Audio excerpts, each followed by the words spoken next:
Bienvenidos una vez más. Sean bienvenidos a Poder Pentecostal TV. Déjenme ver cómo está la señal de internet. Y continúo ya. Creo que estamos conectados. Gloria al Señor. Creo que estamos conectados. Bendito sea el Señor. Ahí mientras usted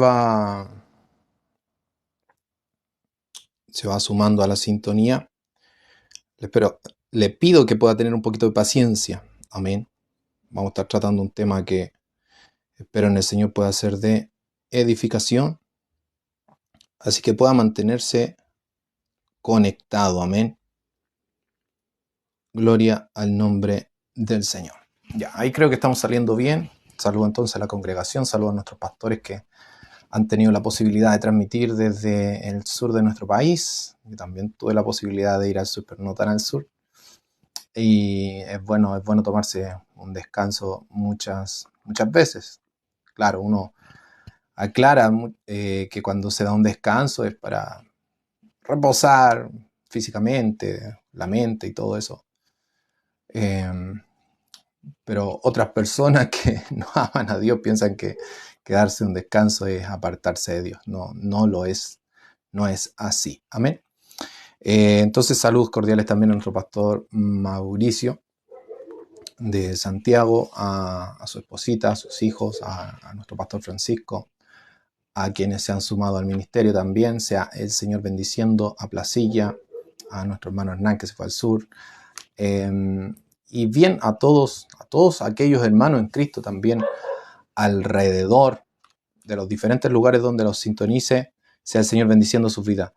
Mire, hoy empecé más tarde, pero no sé si nuestro pastor va a hacer radio. Ya, pero bueno, con esa mentalidad lo hice de empezar más tarde y leer un poquito más, pero bien. Vamos a dar comienzo. No sé si hay alguien tras pantalla. Gloria al Señor. No sé si estoy saliendo bien también. Déjeme revisar. Aquí. Gloria al nombre del Señor. Voy a revisar un poquito. Y seguimos en vivo. Gloria al Señor. Déjeme ver acá. Alabado sea el Señor. Si hay alguien ahí que pueda comentar, le agradecería porque... Ya, sí, estoy saliendo por la página y hay 6 hermanos conectados. Ya. Me perdona, hermano, pero como aquí no me sale, entenderá que me imaginé que estaba saliendo por otra página. Ya, entonces oramos al Señor para dar comienzo a este mensaje del día de hoy. Oramos al Señor. Padre, en el nombre poderoso de Jesucristo, voy ante tu presencia, Dios mío. Nos dirigimos ante ti creyendo que tú eres todopoderoso, eres santo, eres perfecto, eres eterno, Dios mío. Y como lo decía Asaf, no hay bien fuera de ti, Señor. Padre, en esta hora te rogamos que a través de tu presencia tú seas limpiando, Señor, cada corazón, cada alma, cada mente, Dios mío. Te pido por aquellos que se han desviado, Señor, que tienen quizá una doctrina errada, que se han apartado del evangelio, de tu palabra, Dios mío. Te pido en esta hora que seas rompiendo con toda cadena, en el nombre poderoso de Jesucristo de Nazaret. Padre, yo te pido por cada uno de ellos. Te pido por sus familias, por sus hogares, Señor. En el nombre poderoso de Jesús de Nazaret, porque son almas, Padre Santo. Son almas que se pierden, son almas, Dios mío, que van camino a la condenación eterna, Señor. La predicación no es un juego, el evangelio, Padre Santo, depende de la vida eterna. Por eso, Padre amado, te pedimos que a través de tu palabra seas rompiendo toda cadena, porque tus palabras son espíritu y son vida. Las palabras, Señor de Dios, son viva y eficaz, más cortante que toda espada de 2 filos. Así le decía tú, Señor, al profeta Jeremías. ¿Acaso no es mi palabra como fuego, como martillo que quebranta la peña? Señor, ¿quién podrá estar en pie, Señor, delante de tu presencia? Aquel día que juzgues a todo ser humano, Señor, que no está inscrito en el libro de la vida. Porque tú no preguntarás quién fue a misa. Tú no preguntarás quién hizo la primera comunión. Tú no preguntarás quién hizo los sacramentos. Tú verás si ese nombre está inscrito en el libro de la vida del Cordero, si son propiedad de Cristo, si su vida estaba escondida con Cristo en Dios, si Jesús, no María, ni Pedro, ni los apóstoles, es o fue su abogado. Por eso te pedimos misericordia. Rompe con toda cadena, Dios mío. Saca toda falsa doctrina en esta hora. Cúbrenos en tu preciosa sangre que fue vertida en la cruz del Calvario. Apelamos, Señor, esa sangre. Creemos que en esa sangre hay redención, hay vida eterna, hay perdón de pecado. Y como está escrito, las puertas del Hades o del infierno no prevalecerán contra tu iglesia. En el precioso y poderoso nombre de Jesús, gracias te damos. Amén. Y amén. Gloria al Señor. Bueno, qué pena que no pueda ver quién está conectado, pero voy a comenzar a leer Romanos capítulo 3, verso 1. Romanos capítulo 3, versículo 1. Con esto vamos a darnos cuenta cómo el Señor ha permitido que su palabra sea preservada y no necesariamente quien Dios utiliza para preservar su palabra es una persona que se le debe pleitesía, se le declara infabilidad, etcétera, como quiera llamarlo. Entonces, este pasaje nos va a hablar de muchas cosas. Dice así, Romanos capítulo 3, versículo 1. ¿Qué ventaja tiene pues el judío? ¿De qué aprovecha la circuncisión? Mucho, dice Pablo. En todas maneras, primero, ciertamente que les ha sido confiada la palabra de Dios. Mire, ¿a quién? A los judíos. La palabra de Dios, pues, si alguno de ellos han sido incrédulos, su incredulidad habrá hecho nula la fidelidad de Dios. De ninguna manera. Antes bien, sea Dios veraz y todo hombre mentiroso, como está escrito, para que sea justificado en tus palabras y venzas cuando fueres juzgado. Y si nuestra injusticia se hace resaltar la justicia de Dios, ¿qué diremos? ¿Será injusto Dios que da castigo? Hablo como hombre en ninguna manera. De otro modo, ¿cómo juzgaría Dios al mundo? Pero si por mi mentira la verdad de Dios abundó para su gloria, ¿por qué aún soy juzgado como pecador? ¿Y por qué no decir, como se nos calumnia y como algunos cuya condenación es justa afirma que nosotros decimos hagamos males para que vengan bienes? ¿Que pues somos nosotros mejores que ellos? En ninguna manera. Pues ya hemos acusado a judíos y a gentiles, que todos están bajo pecado, como está escrito, no hay justo, ni aun uno. No hay quien entienda, no hay quien busque a Dios. Todos se desviaron, a unas se hicieron inútiles. No hay quien haga lo bueno, no hay siquiera uno. Sepulcro abierto, es su garganta. Con su lengua engañan, veneno de áspides hay debajo de sus labios. Su boca está llena de maldición y de amargura. Sus pies se apresuran para derramar sangre. Quebranto y desventura hay en sus caminos. Y no conocieron camino de paz. No hay temor de Dios delante de sus ojos.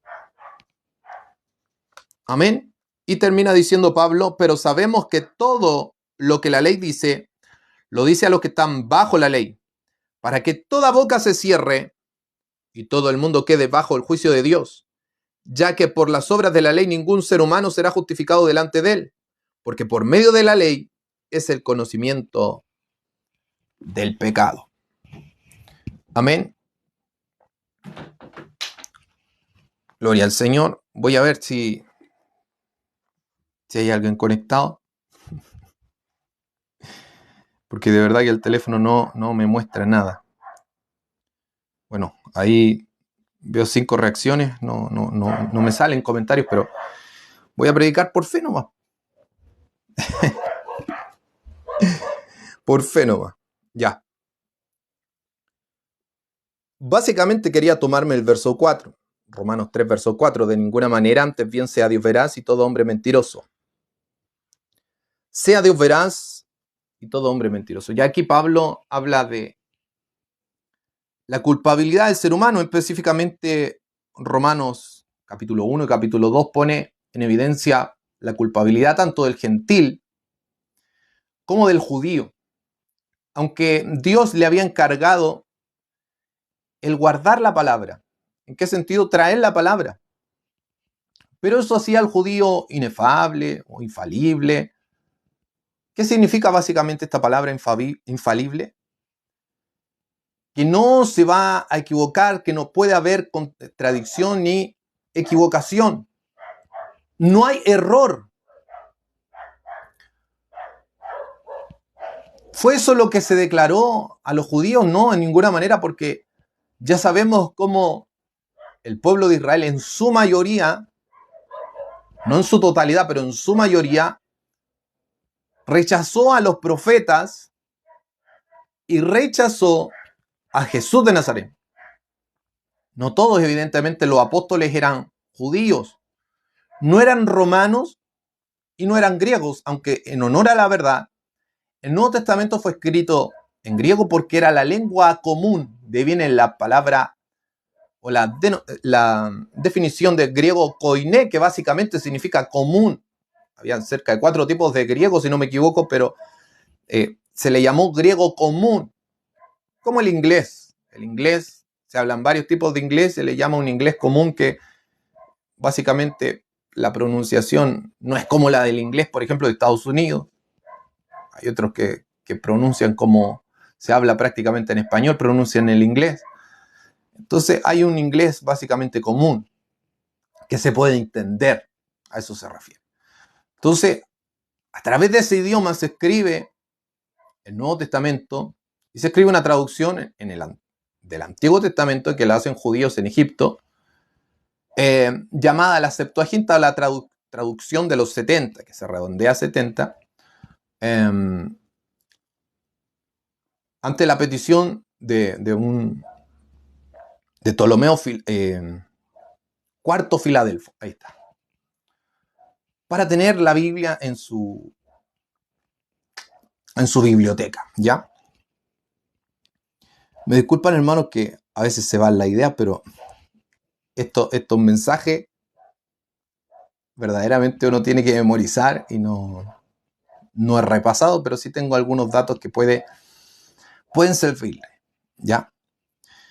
Entonces, usted va a entender por qué estoy hablando de esto. Dios permite que hombres comunes y silvestres tengan la palabra de Dios, pero no hace esas personas infalibles, ¿ya?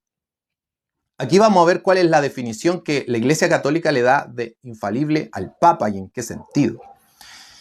Y quiero estar leyendo un poquito eso. Dice, por ejemplo, y esto es una página católica, algunos van a decir, no, es que esto lo sacó de una página protestante, no, me metí a una página católica para ver lo que ellos creen, ¿ya? Porque para debatir con alguien su doctrina, hay que conocer la doctrina para poder debatirla. O si no, se llama la falacia del argumento del hombre de paja. ¿Qué quiere decir la falacia del argumento del hombre de paja? Decir que la persona que yo estoy debatiendo con ella, o que le estoy supuestamente corrigiendo su doctrina, decir que esa persona cree algo, pero que en realidad esa persona no lo cree o nunca lo dijo, o tergiversar lo que esa persona dice. Entonces, por eso es bueno citar incluso lo que ellos hablan, para así poder decir, esto está mal. Esto está mal. Y la página es católico.net o catholic.net, creo que está en inglés el nombre. Y le puse la infalibilidad papal. Así. Y en la página dice lo siguiente. Voy a citar textual, voy a leerlo textual, una página católica. No una página evangélica, no de un pastor ni de un teólogo evangélico, no. Una página católica. Mas la Iglesia no afirma que el Papa esté inspirado, o que reciba alguna revelación divina estrictamente hablando. Así, el Concilio Vaticano I, el mismo que proclamó este dogma, declara. Concilio Vaticano I. ¿Qué declara? Dice, porque el Espíritu Santo no les fue prometido, dice el Concilio Vaticano I, lo reitero, porque el Espíritu Santo no les fue prometido a los sucesores de Pedro. No les fue prometido a los sucesores de Pedro. Mire, qué curioso. Andan apologistas diciendo que tienen el Espíritu Santo y que por eso son infalibles en todo. Vamos a ver. A fin de que ellos propaguen una nueva doctrina revelada. Lo voy a explicar. Entonces, el Espíritu Santo no le fue prometido a los sucesores de Pedro con el fin o a fin o con el propósito de que ellos propaguen una nueva doctrina revelada. No fue con ese propósito, entonces. Ya, para ser más honesto, no fue con ese propósito. No fue para crear una nueva doctrina. Vamos a ver si crean nuevas doctrinas o no. Sino que bajo la asistencia o la ayuda del Divino Espíritu, y hermano, a mí me da temor leer esto, porque son muy cara dura, pero leamos lo que ellos declaran. Bajo la asistencia del Divino Espíritu puedan preservar incólume y explicar con toda fidelidad la revelación o depósito de la fe transmitida por los apóstoles. O sea, el propósito de la ayuda del Espíritu Santo en la Iglesia Católica, según ellos, es preservar, explicar con toda fidelidad la revelación o depósito de la fe transmitida por ¿quién? Por los apóstoles. Entonces, en eso ellos van a ser infalibles. Y sigue diciendo, ahí cierra comillas, deja de citar el Concilio Vaticano I y dice, por tanto el Papa no puede, ni mediante declaración dogmática, ni ninguna otra, poner, quitar o modificar doctrinas de fe. No puede. Lo repito, por tanto el Papa no puede, ni mediante, me perdona que donde estuve leyendo en pantalla me duele el ojo, ni mediante declaración dogmática, ni ninguna otra, poner, quitar o modificar doctrinas de fe. No puede poner una nueva doctrina. Solo puede preservar la doctrina apostólica.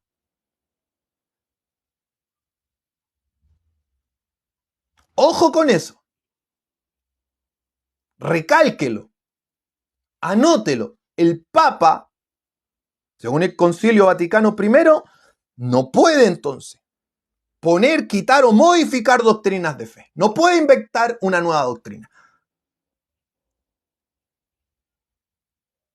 Pero veamos si ellos cumplen eso o no.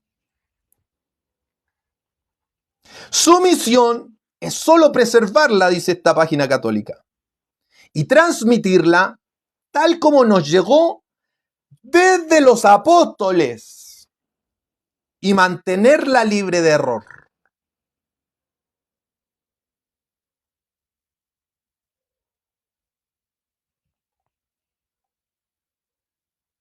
Sin agregar ni quitar, solo mantener.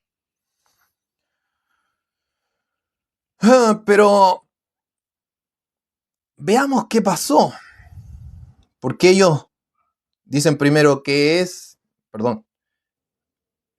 no es ser infalible. Tienen 3 puntos acá explicados. Yo estoy leyendo la parte 2. Ellos se toman del pasaje, famoso pasaje de Mateo capítulo 16, verso 17 al 19, donde explican lo siguiente. ¿De dónde sacamos que Jesús nombró un sucesor y le dio poder para dirimir los conflictos? Pues del Nuevo Testamento, dicen ellos. Creo que cualquiera que leyera este texto por primera vez no tendría ningún problema en ver claramente este pasaje como Jesús instaura su iglesia, pone a Pedro a su cabeza, dicen ellos. Pone a Pedro. Qué curioso. Y le confiere el poder de la infalibilidad. Veamos si dice eso.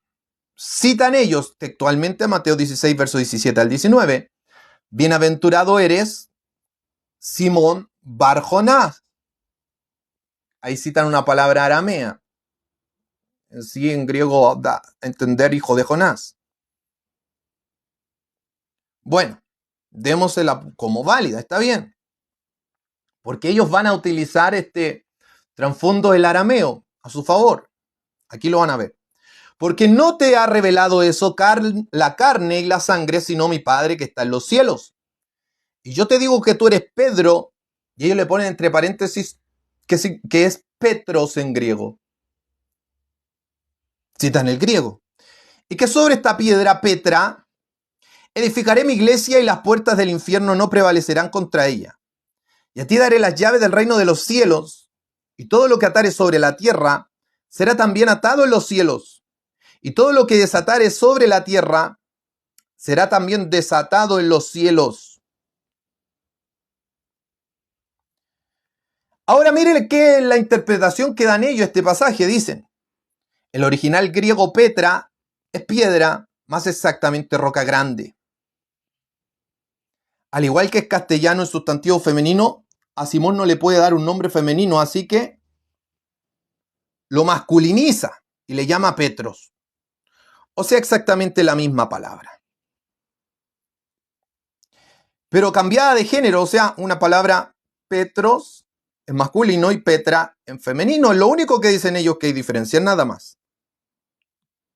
Que una está en masculino y otra en femenino.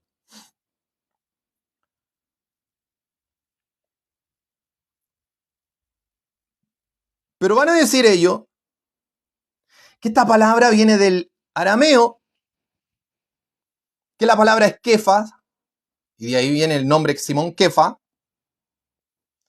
Y dice que Jesús le dice, tú eres Kefas, y sobre esta Kefa edificaré mi iglesia.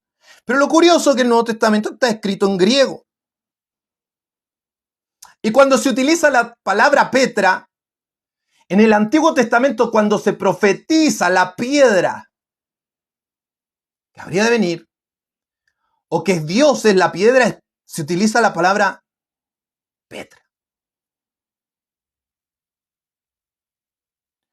Incluso en el Antiguo Testamento que está escrito en hebreo, por ejemplo, Samuel cuando gana la victoria en el libro de Primera de Samuel contra los filisteos, pone un nombre, y ese nombre es muy conocido por los evangélicos pentecostales como usted y yo, si es que me está escuchando algún evangélico pentecostal, y llama a aquel lugar Ebenezer. La palabra Eben, de donde deriva la palabra Eben Shetiah, que significa piedra del fundamento, roca del fundamento, donde los judíos le llamaban así a la piedra que sostenía el edificio del templo. Y exactamente esta atribución que se le da a Cristo.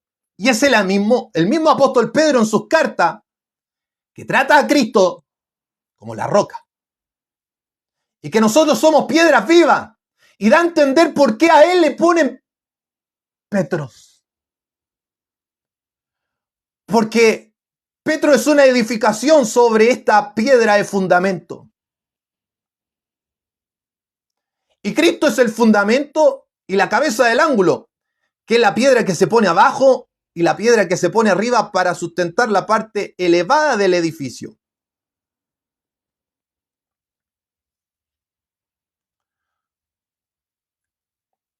Y lo decíamos ayer, Jesús en Mateo capítulo 7 nos dice que el que oye sus palabras y las hace es comparado a un hombre que edifica su casa sobre la roca.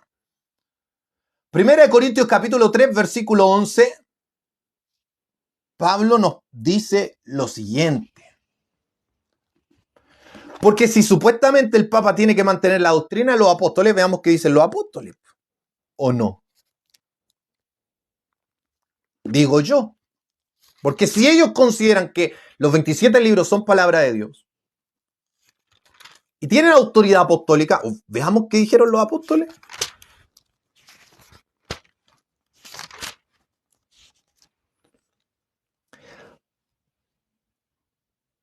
Mire, Primera de Corintios capítulo 3, leamos desde el verso 6 en adelante. Primera de Corintios capítulo 3, verso 6, dice lo siguiente. Carta a la iglesia de Corinto. Yo planté, Apolos regó, pero el crecimiento lo ha dado Dios.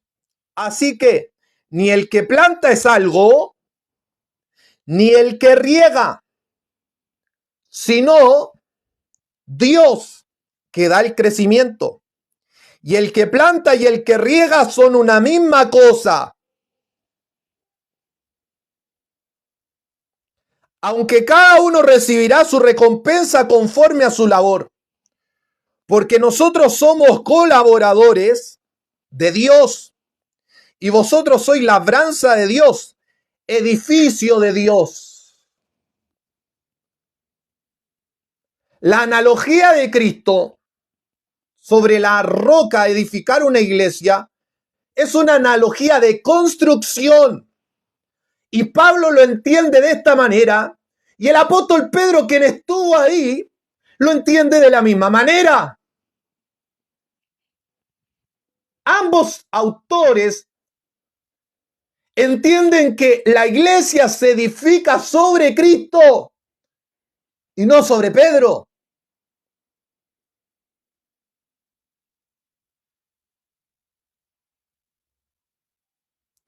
Le doy un dato. La iglesia ortodoxa griega dice que también tiene la doctrina apostólica. Y que prácticamente no la ha cambiado. Prácticamente no la ha cambiado. ¿Qué quiere decir eso? ¿Por qué la ha cambiado? El Sigma de Oriente, del año 1050 y algo, se desvían. Se separan de la iglesia católica. Y esto lo enseñó nuestro pastor Claudio y a mí me llamó la atención y quise investigar y lo escuché de los ortodoxos.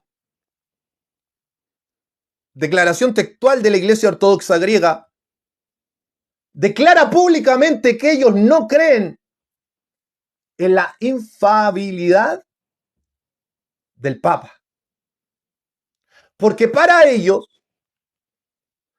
todos los obispos y ancianos, patriarcas, son de igual importancia. De igual importancia. Y la iglesia ortodoxa griega dice también traer la doctrina de los apóstoles. Entonces, ¿quién tiene la doctrina de los apóstoles, los católicos o los griegos? Ah, pero coincidimos en muchas cosas, dice el católico y dice el ortodoxo. Pero difieren en otras. Entonces, ¿cómo yo puedo saber qué es doctrina apostólica y qué no? Sencillo. A la ley y al testimonio. Escudriñar las escrituras. Mirad que no os dejéis mover de vuestro modo de pensar. Lo decíamos ayer, ni por palabra, ni por carta, ni por espíritu, como que fuera nuestra. Nada. No es que es tradición oral, ni por palabra. No es que nosotros tenemos la dirección del Espíritu Santo, dicen los católicos, ni por espíritu. No es que encontramos una carta que dice que la Virgencita ascendió a los cielos, ni por carta, como que fuera nuestra. No es que se encontró un libro apócrifo de la Asunción de María. Sí, pero algunos lo creían y otros no. No, es que la Inmaculada Concepción del 8 de diciembre, la Inmaculada Concepción, doctrina apostólica, irrefutable. ¿Y sabían que esa es una doctrina que el Papa consideró infalible? Pero qué curioso que los ortodoxos consideran que la Inmaculada Concepción es una mentira.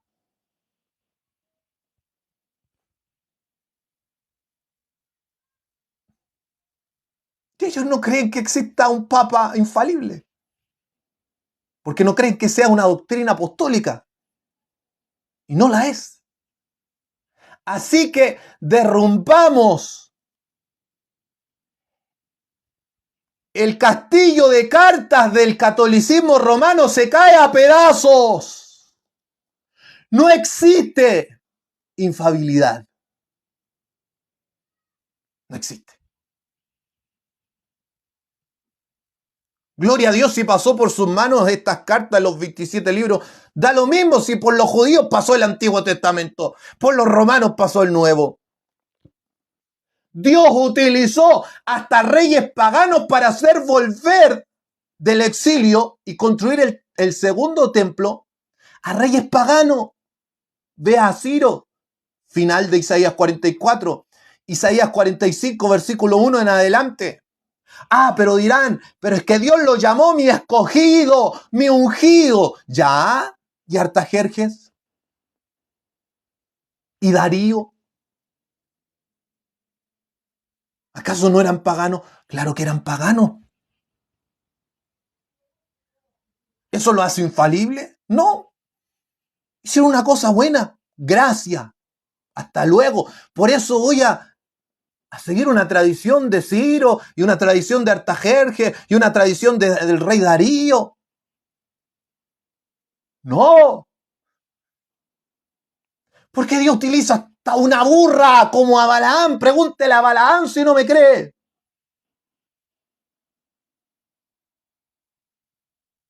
Pero eso no hace a Balaam infalible.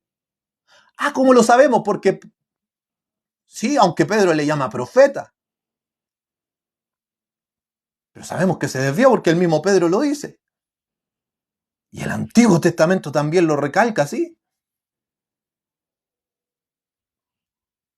Jesús lo dijo en Mateo capítulo 7, verso 21. ¿Qué dijo?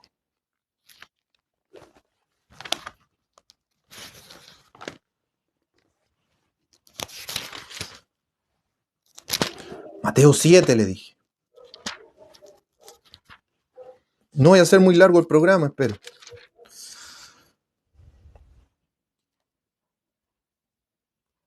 Mire, Mateo 7:15 en adelante.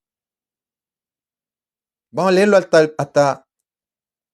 leámoslo hasta el 29.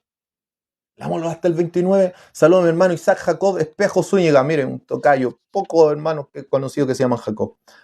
Que mi Dios le siga bendiciendo grandemente para su vida, mi amado siervo de Dios Altísimo. Gracias, mi hermano Isaac. El único que me ha comentado o que puedo ver el comentario. No lo sé. Mateo capítulo 7, verso 15 al 29. Mire. Guardaos de los falsos profetas, que vienen a vosotros con vestidos de oveja. Pablo dice que estos se disfrazan de apóstoles. Oh, la sucesión apostólica. Se disfrazan de apóstoles. Solo hay 2 escogidos. Ah, escogió a Judas, sí, el sucesor, Matías. ¿Por qué? Testigo de la resurrección. Y al último, como abortivo, se me apareció a mí, que fue llamado apóstol y escribió 13 o 14, lo más probable es que hayan sido 14 de las 27 cartas del Nuevo Testamento.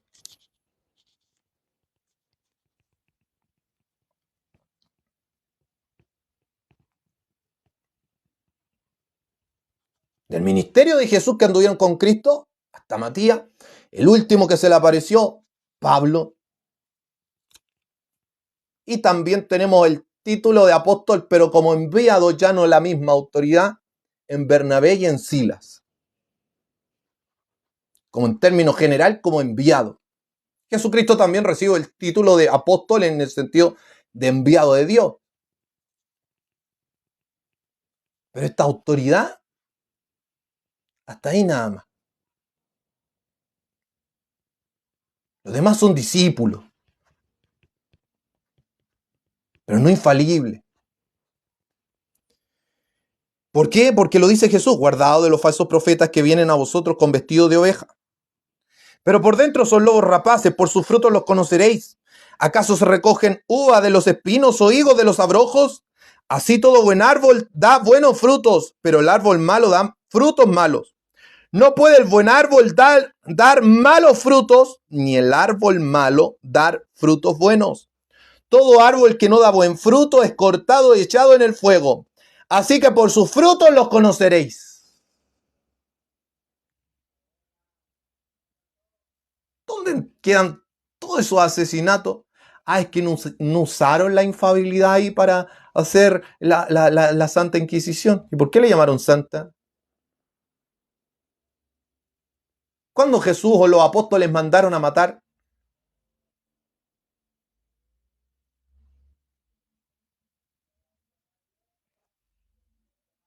Ellos se justificaron en la Biblia.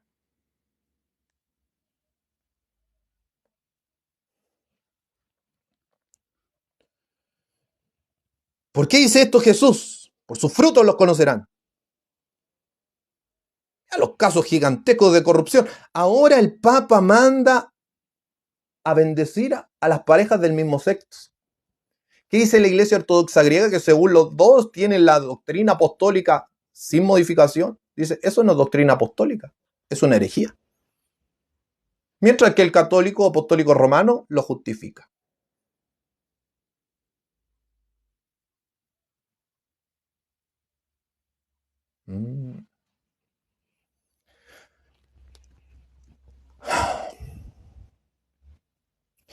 Jesús sigue diciendo, no todo el que me dice Señor, Señor, es que mantiene la liturgia.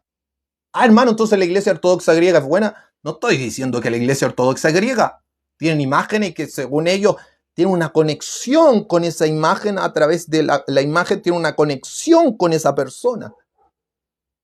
Y la pueden venerar.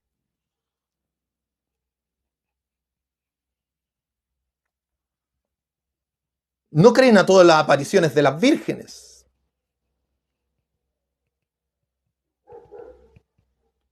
Tienen sus diferencias. No, si hay cosas parecidas en la liturgia. Aunque ellos demandan que los católicos cambiaron la liturgia. Porque se quisieron hacer parecidos y lanzaron el movimiento carismático para hacerse parecido a los pentecostales. Porque los pentecostales le estaban ganando terreno. Cruzadas de Graham. No, pero es que se metió el catolicismo en Graham ya. Katherine Kuhlman, yo cuestiono mucho, de ella sí que cuestiono mucho. Había un pastor, Revenil, si no me equivoco el apellido, que decía que él le ofrecía a Katherine Kuhlman que él predicara y ella hacía, entre comillas, los milagros. O sea, que le decía a Katherine Kuhlman, no, la gente no quiere escuchar palabras. La gente quiere pura señal nomás. Por eso crece la apostasía.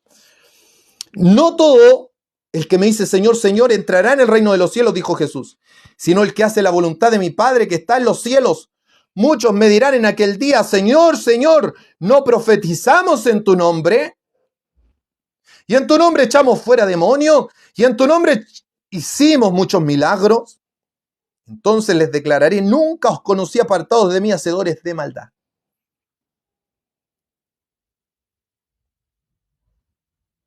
Porque esto es permanecer en Cristo. Y segunda de Corintios capítulo 5, verso 17, de modo que si alguno está en Cristo, dice Pablo, nueva criatura es, las cosas viejas pasan y aquí que en Cristo todas son hechas nuevas. Es necesario nacer de nuevo. El que no naciere de agua y de espíritu no puede ver el reino de Dios. Lo que es nacido de la carne, carne es, lo que es nacido del espíritu, espíritu es. ¿Qué se refiere a agua y espíritu? Lo dice el mismo Jesús. Nacer de agua significa nacer de su madre. Ah, de la Virgen María. ¡No! Nacer de carne y hueso. Y nacer por segunda vez quiere decir nacer del Espíritu. Se acabó. Si el Espíritu Santo no cambia su vida, usted no puede entrar, yo no puedo entrar al reino de los cielos. Por eso 1 Corintios 6, versos 9 al 11. Por eso Gálatas capítulo 5 nos habla de las obras de la carne, que ninguno que practica estas cosas semejantes heredará el reino de los cielos. Pero ellos quieren bendecir lo que Dios no bendice. Hasta un sacerdote apologista católico, Rafael Díaz, está en contra de eso. Puede ser un palo blanco, no sé qué cosa será Rafael Díaz.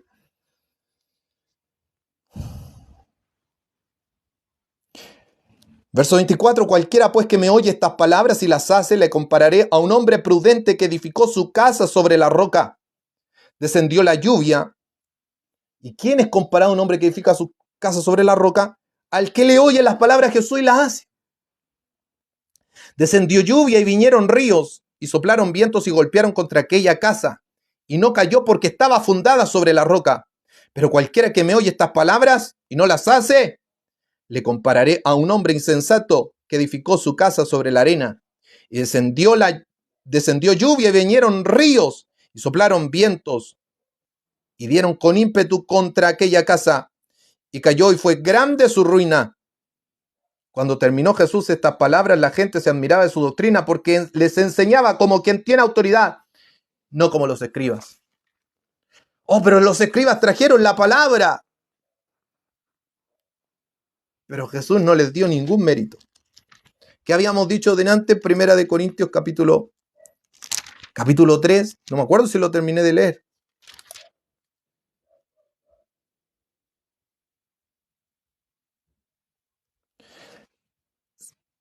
Voy terminando. 1 Corintios capítulo 3 habíamos leído desde el 6.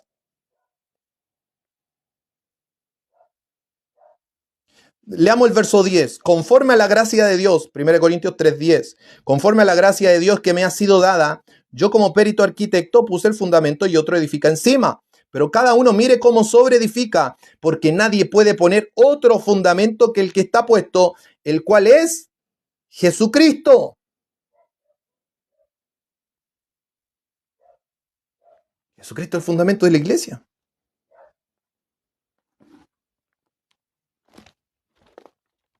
Bendito sea el Señor. Yo no sé si usted lo cree así, pero eso es lo que me dice la Biblia, me dicen los apóstoles. Y aquí me da una cita, déjeme ver si está bien.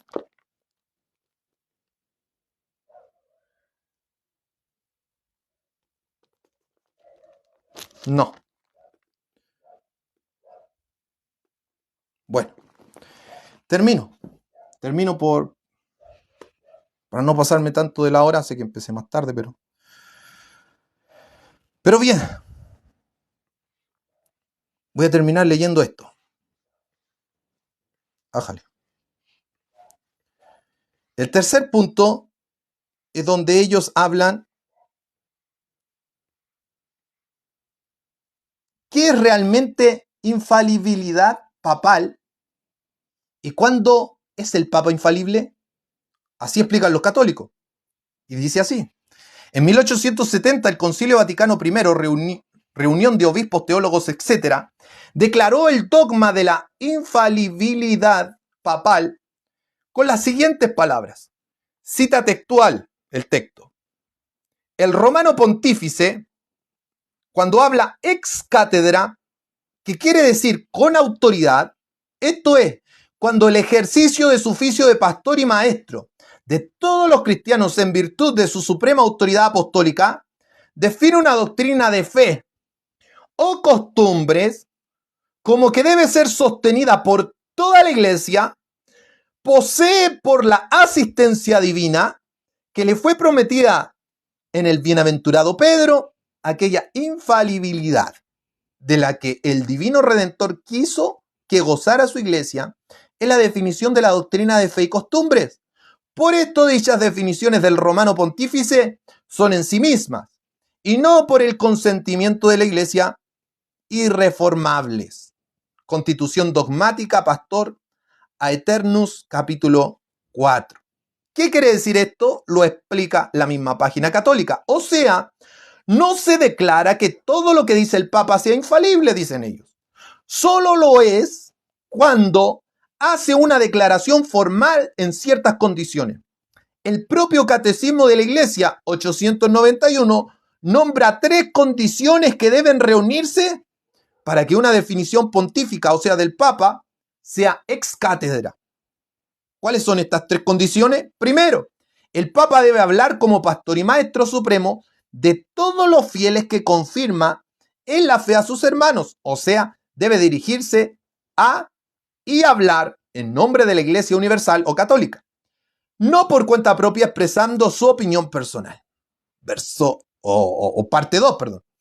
Segundo, el Papa proclama un acto definitivo, la doctrina. Cuando el Papa, abre paréntesis, cuando el Papa claramente expresa que la doctrina es definitiva, no puede cambiar. No puede cambiar. Ojo, ¿qué decían al principio? Concilio Vaticano I, que el Papa no podía añadir una nueva doctrina apostólica a la apostólica. No podía añadirla. Solo preservarla. Pero miren lo que hacen ellos.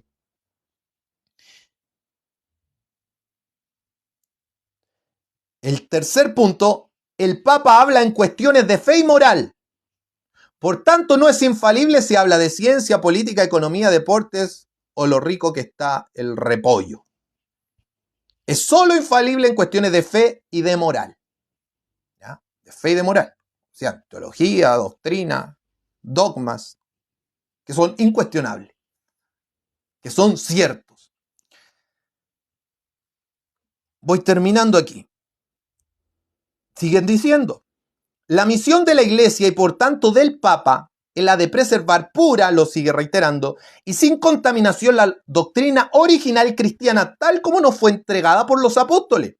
Y ninguna declaración ni dogma puede añadir o quitar nada a la doctrina original, solo clasificarla y preservarla. El Papa no es el autor de la revelación.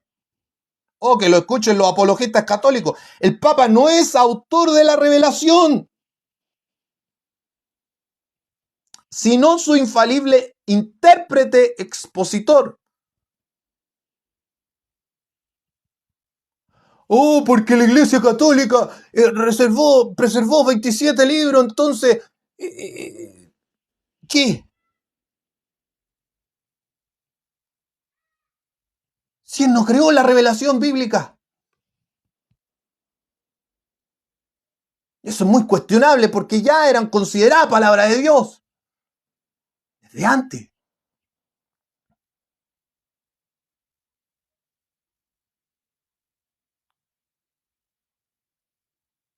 Que era palabra de los apóstoles, era el testimonio de los primeros cristianos de la muerte y resurrección de Cristo.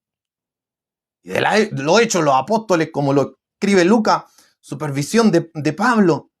Oh, dice la tradición que fue supervisión de María, que entrevistó a María. Bueno, dice la tradición, eso no lo sabemos.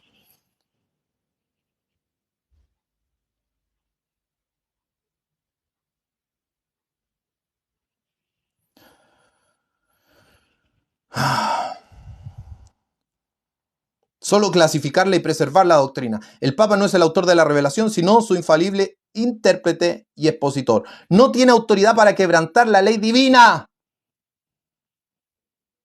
Saquen las estatuas entonces, las procesiones. ¿Sabe que cuando Raquel roba los ídolos de su padre Labán, sabe qué palabra se utiliza? Terafín. ¿Sabe qué significa terafín? El que sana. ¿Qué le atribuye? No, es que Dios lo hace a través de los terafines. No es que la estatua sirve para conectarme. Es técnicamente un terafín.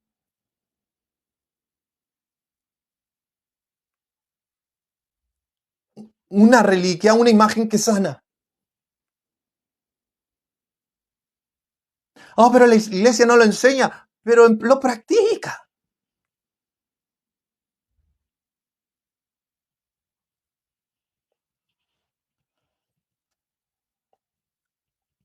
Terafín, que viene de Rafin, que viene de Rafa, que significa sanar. Yo soy Jehová, tu sanador, Jehová Rafa.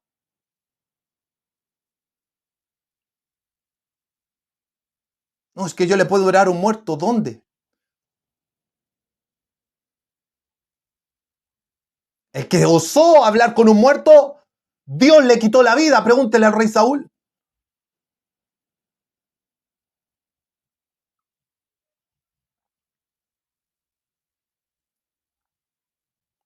Entonces no tiene autoridad para quebrantar la ley divina o cambiar un solo ápice de la escritura. No puede cambiar lo que está escrito. Sus funciones se limitan a transmitir incólume la fe a través de los siglos. A esto se añade en la práctica que el Papa se convierte en portavoz y árbitro de la voz de la Iglesia, pero no puede usar su infalibilidad para oponerse a ella. Dicho de otro modo, el Papa puede fijar una doctrina que es aceptada por la mayoría. Falacia populum. Porque que lo diga la mayoría no quiere decir que es doctrina. No quiere decir que es verdad. Incluso tomar partido, tampoco puede tomar partido cuando hay un conflicto de opiniones. Pero si pretendiese imponer a la Iglesia algo nuevo, algo que la Iglesia no cree, bueno, ya lo comentamos anteriormente. Las puertas del infierno no pueden prevalecer contra la Iglesia, así que esta situación se considera imposible, dicen ellos. No puede suceder esa cosa. Total, que teniendo en cuenta todo lo que hay que tener para que una declaración papal se considere inefable, solo se ha invocado, escúchelo, oficialmente dicha infalibilidad en 2 declaraciones papales, solo en 2. ¿Y cuáles son esas 2? Mire qué curioso. Las declaraciones de los 2 últimos dogmas marianos son incuestionables. ¿Cuál? La Inmaculada Concepción, 1854, cosa que la Iglesia Ortodoxa niega que sea doctrina apostólica. Entonces ya mintieron. Ya su doctrina no es infalible, ya su interpretación de las escrituras, de los dogmas, su supuesta preservación de la doctrina no es bíblica, no es apostólica, no es verdadera, es una vil mentira. La infalibilidad papal, una vil y sucia mentira para manipular a la gente. No, ¿cómo puede decir eso? ¿Acaso no ha tenido control político el Papa? ¿Acaso no ha estado detrás de guerras? ¿O es que tiene centros de ayuda? ¿No se ha preguntado usted también? No, es que tiene centro de rehabilitación para alcohólicos anónimos. Tiene centro de rehabilitación para alcohólicos. ¿Sabía usted eso? El Vaticano ayuda a mucha gente. ¿Y sabía usted que el Vaticano también tiene viña donde produce vino para producir alcoholismo en la sociedad? Ah, esa no la sabía. Oh, es que utiliza el dinero para ayudar a los pobres. También para corromper a la sociedad. ¿Acaso no han hecho guerra?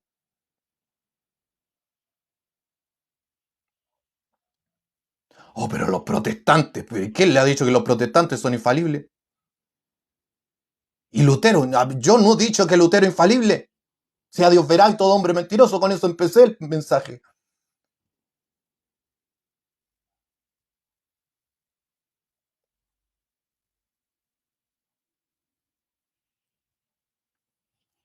Y el segundo dogma, la Asunción 1950, Concilio Vaticano II. Solo en esas 2 ocasiones ha usado su infalibilidad.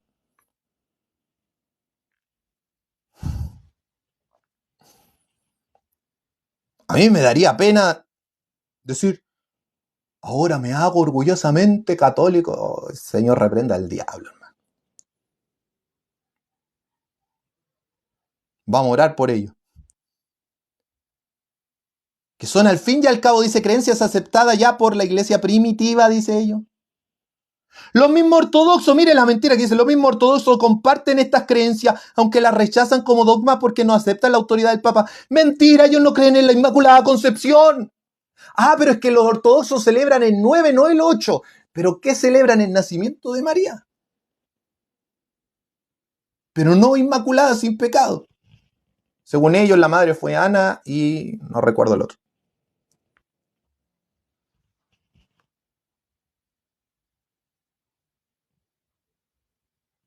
Así que los que dicen tener autoridad apostólica contradicen a los otros que dicen tener autoridad apostólica. El que dice preservar la doctrina apostólica contradice al otro que dice preservar la doctrina apostólica.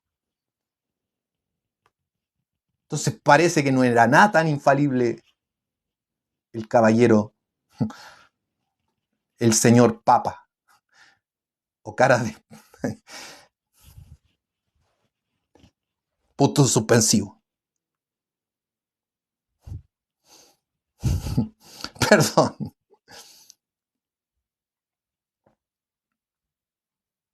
Esto no quiere decir que con anterioridad no se consideraran infalibles declaraciones formales hechas por papas o concilios, pero vemos que estrictamente hablando, tras la declaración del dogma de 1870, solo una vez el Papa ha usado esta infalibilidad para afirmar como dogma algo que la Iglesia siempre había ya creído.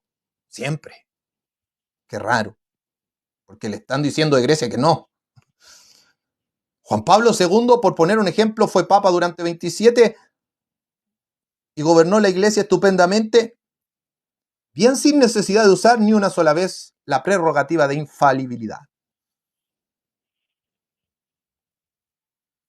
Ojo que ellos mismos dicen que se puede cuestionar al Papa. Cuestiónenlo entonces. Dice que los católicos lo pueden cuestionar. Cuestiónenlo. Mel Gibson lo cuestiona. ¿Sabía usted que era católico? Jean Caviezel lo cuestiona. Es católico. Rafael Díaz Correa, apologista católico, lo cuestiona, es católico. Cuestiónelo. Lea la Biblia, lo invito. Usted que no es evangélico, cuestiónelo, lea la Biblia. Sea Dios veraz, todo hombre mentiroso. Y va a entender que nunca ha existido infalibilidad en un hombre. Que Cristo el Señor me los bendiga. Saludo a mi hermana Raquel, quien ha escrito, y dejo el mensaje hasta aquí. Muchas bendiciones. Creo que viene mi hermano Elías. Amén.